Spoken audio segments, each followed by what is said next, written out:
No hemos hecho más que comenzar la vida pública de Jesús, que normalmente la acompañamos a partir del momento de su bautismo, cuando empieza a anunciar el reino de Dios y cuando empieza a invitar a los que le escuchan a la conversión. Y una vez más nos encontramos con Jesús en Cafarnaún, en un lugar habitual donde él realiza signos y prodigios y sus enseñanzas, algunas de ellas las más hermosas. Y como era habitual, lo ha repetido en varias ocasiones, Jesús entra en la sinagoga, un lugar de oración y de culto para las gentes del pueblo judío. Y allí ocurre lo que va a suceder a partir de este momento con muchísima frecuencia. Es el verdadero enfrentamiento al que ha venido Jesús, porque no se puede explicar de otra manera. El verdadero enemigo de Jesucristo es el demonio, es Satanás. No somos ni siquiera nosotros en nuestras pobrezas y nuestras debilidades, somos una víctima de la obra de Satanás, lo cual a nosotros no nos exonera de responsabilidad, pero somos responsables también nosotros de esta misión que ha confiado Jesús a su iglesia en este combate. Y se inicia una verdadera lucha, un verdadero combate entre Jesús y el demonio. Y el demonio reconoce a Jesús. Es muy interesante porque la gente no sabe quién es Jesús. En cambio, los demonios saben perfectamente quién es Jesús. De hecho, no ha hecho más Jesús que empezar su vida pública y ya tenemos una confesión de fe. Quizá nadie va a hacer una confesión más precisa de quién es Jesús que los demonios.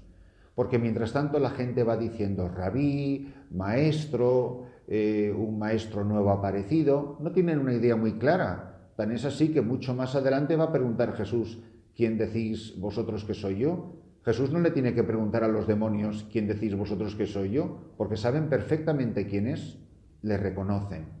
Son dos enemigos que se conocen. Y esta autoridad con la que Jesús enseña es la misma autoridad con la que Jesús actúa. Si recordáis, ayer hablábamos de la autoridad con la que Jesús llama a los apóstoles, que les llama en voz imperativa, no les hace una propuesta, no expresa un deseo, no, ven y sígueme, venid conmigo y os haré pescadores de hombres. Con esa misma autoridad con la que ayer llamó por su nombre a estos hermanos para que fueran sus discípulos, hoy con esa misma autoridad actúa Jesús. Y le dicen, ¿qué tenemos que ver nosotros contigo, Jesús Nazareno? ¿Has venido a acabar con nosotros? Sé quién eres, el Santo de Dios. Y aquí aparece la actuación de Jesús en voz imperativa. Cállate y sal de él. Tiene autoridad para hacer callar al demonio y para expulsarlo. Y además, sin ninguna sensación de combate. No es que han luchado a muerte los dos sudando, arrancándose los pelos y tirándose de las uñas y sangrando el uno y el otro. No, con absoluta autoridad. Con 3 palabras expulsa al demonio. Tiene absoluta autoridad sobre él y el demonio lo sabe. Esta autoridad es la misma autoridad con la que enseña. Es interesantísimo ver que Jesús habla con autoridad y actúa con autoridad. Y autoridad significa la capacidad de crear algo, ser la persona que es capaz de gestar la realidad, de crear algo nuevo. Y aparecen unas expresiones que deberían de ser tan nuestras en nuestra vida cristiana si nosotros somos capaces de ver a Jesucristo actuar en nuestro entorno. Aparece varias veces la expresión asombro. Jesucristo es el hombre, el Hijo de Dios, el Mesías, que produce asombro por sus palabras y por sus obras. Y luego dice que quedaron completamente anonadados, que quedaron pasmados, asombrados de sus obras, atónitos. Quiere decir que la presencia de Jesús en quien le contempla y le escucha produce este sobrecogimiento. A veces, porque vamos caminando mucho en las cosas del Señor y estamos muy activos y vamos a rezos y adoraciones y apostolados, pues a veces le perdemos un poco el respeto al Señor. y perdemos la sensación de sobrecogimiento. Pero ¿quién soy yo ni siquiera para entrar dentro de esta capilla? En esto los ortodoxos nos dan un gran ejemplo. Ellos se sienten, por su pecaminosidad, indignos de entrar en el templo. Cuando yo le pregunté a esta chica el domingo que si había ido a la misa ortodoxa, cuando le pregunté a Nolawit, me dice, sí, pero no entramos en la iglesia.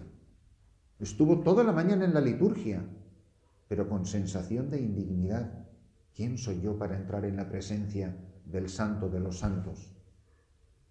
Y a veces nos permitimos como unas confianzas y unas frivolidades con las cosas sagradas que indican muy poca fe, que indican muy poco respeto. Estas personas que se encuentran con Cristo están sobrecogidas, están impresionadas. Nosotros tenemos ojos limpios para ver las maravillas que Dios hace continuamente en nuestra vida y a nuestro alrededor. Soy consciente de que Jesucristo ha expulsado los demonios y continuamente expulsa los demonios que hay en mí y que continuamente me defiende del demonio. En territorios de misión, esto lo dicen todos los escritos de los grandes misioneros. Los grandes misioneros, los que de verdad entendieron su vocación misionera, siempre han dicho que su combate no es un combate contra los infieles, sino un combate contra el demonio. Porque hasta que Jesucristo llega a un territorio, ese territorio está bajo el poder del demonio. Y esto no es ninguna broma. Bueno, esto yo lo he predicado aquí muchísimas veces a toda la gente que ha pasado por esta misión en estos 12 años. Oye, que tengas claro que aquí a lo que se viene es a luchar contra el demonio. El demonio que no va a aparecer normalmente con cuernos y tenedor, porque eso no tienta a nadie, eso más bien da ganas de salir corriendo, sino de las maneras que él seduce y mueve a otras personas para oponerse a la obra, al avance de la Iglesia. Por eso a mí me asombra que a la gente le asombre lo difícil que son las cosas en la misión, porque no son capaces de entender que estamos luchando contra el demonio. Y que cuando llegó aquí el primer misionero, yo en este caso, pues nadie me iba a poner a mí la alfombra roja con la banda municipal tocando el himno nacional para darme la bienvenida a un territorio que está bajo el poder de Satanás. Y por eso, por ejemplo, para mí es tan importante que tengamos la presencia de Jesucristo en la Eucaristía, que es el mayor antídoto, porque es Cristo mismo que está en estos 3 sagrarios que tenemos en la misión. Porque Él es nuestro defensor, Él es el que lucha nuestra batalla. Nosotros vencemos, pero vencemos por Cristo, con Él y en Él. Un gran misionero que no le conocí mucho, creo que solamente le conocí una vez, el padre Lusarreta, un misionero Paul, de los padres Paules, que creo que murió no hace mucho ahora en Cuba, un gran misionero, siempre decía que los misioneros tienen una gracia de Estado, una gracia especial para luchar contra la obra del demonio. Y si no estamos convencidos quién es el verdadero enemigo de la misión, nunca vamos a acertar en la tarea que se nos ha confiado. Entonces, que seamos que tengamos una idea muy clara de la magnitud del enemigo y del rival que tenemos frente a nosotros. Por ejemplo, cómo luchaba el demonio contra el cura de Ars. El cura de Ars era perfectamente consciente de que su enemigo en su parroquia no eran los pobres pecadores, que eran unos infelices, sino que él estaba luchando contra el demonio. Y el demonio, de hecho, se le aparece, le tienta, dialoga con él, y el demonio le dice cosas tremendas a San Juan María Vianney. Le dice, yo tengo mucho más poder que tú, yo no descanso, yo no duermo. El demonio le dijo al santo cura de Ars, en ese pueblecito, Juan María, si en Francia hubiera 2 sacerdotes como tú, toda Francia se habría convertido. Bueno, yo soy consciente de pensar en el Padre Pío, pensar en todos los grandes santos que han luchado contra el demonio. La Madre Teresa tiene experiencias terribles de la presencia del demonio en su vida, porque la presencia de sus hermanas hizo que la presencia de Cristo, la presencia de la Iglesia Católica, llegara a sitios donde nunca antes se había evangelizado. Las misioneras de la caridad están en sitios donde nunca había llegado la Iglesia. Y esto, pues, todos los santos que han ido a Oriente y a Occidente. Y esto, por supuesto, que se da también en los países de antigua cristiandad, pero donde no se ha predicado el Evangelio, donde no está presente la Iglesia, donde no está Cristo en la Eucaristía, donde no están los evangelizadores, es un territorio y unas personas que, pobrecitos, sin culpa ninguna, están bajo el poder de Satanás. Por último, Cristo sigue actuando. No solamente es el que me defiende, sino el que me da autoridad para actuar en su nombre, con el poder de Jesucristo, en nombre de Jesucristo.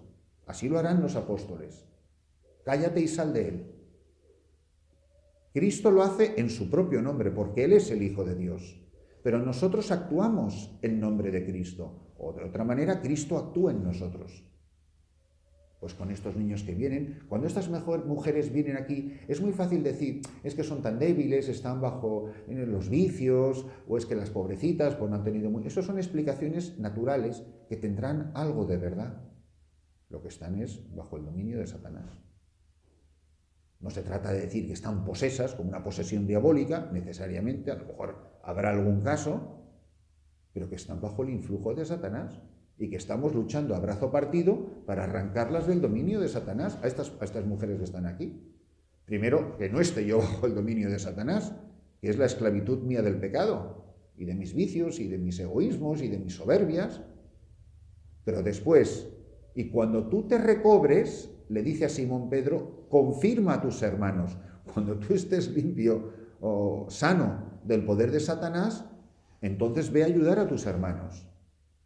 Bueno, uno enfrenta la vida de otra manera cuando se da cuenta que no está luchando contra un gato y está luchando contra una pantera. Porque a ver si nos enteramos del tamaño del rival. Y esto es de una gravedad extraordinaria, porque a mí me parece que muchas veces vamos a la misión con una frivolidad, pues es una cosa que a mí me revienta cuando cientos de personas me escriben, no, que si puedo ir con usted este verano a echar una mano. Digo, echar una mano. ¿Te imaginas que alguien fuera a luchar en Afganistán contra los talibán a echar una mano? Oiga, perdone, estamos luchando contra los talibanes. Somos el ejército, no somos los Boy Scouts haciendo un campamento de verano. Aquí, que la tarea es gravísima y que el rival es de una magnitud extraordinaria, pero lo que asombra es el poder de Jesucristo. Nada se resiste a su poder. Cristo actúa en nosotros y Cristo actúa en nosotros liberando a las almas del dominio de Satanás. Pues que nos demos cuenta la extraordinaria misión que se nos ha confiado, la gravedad de la misión que se nos ha confiado y que seamos conscientes de Cristo que actúa y habla con poder hoy a través de su Iglesia.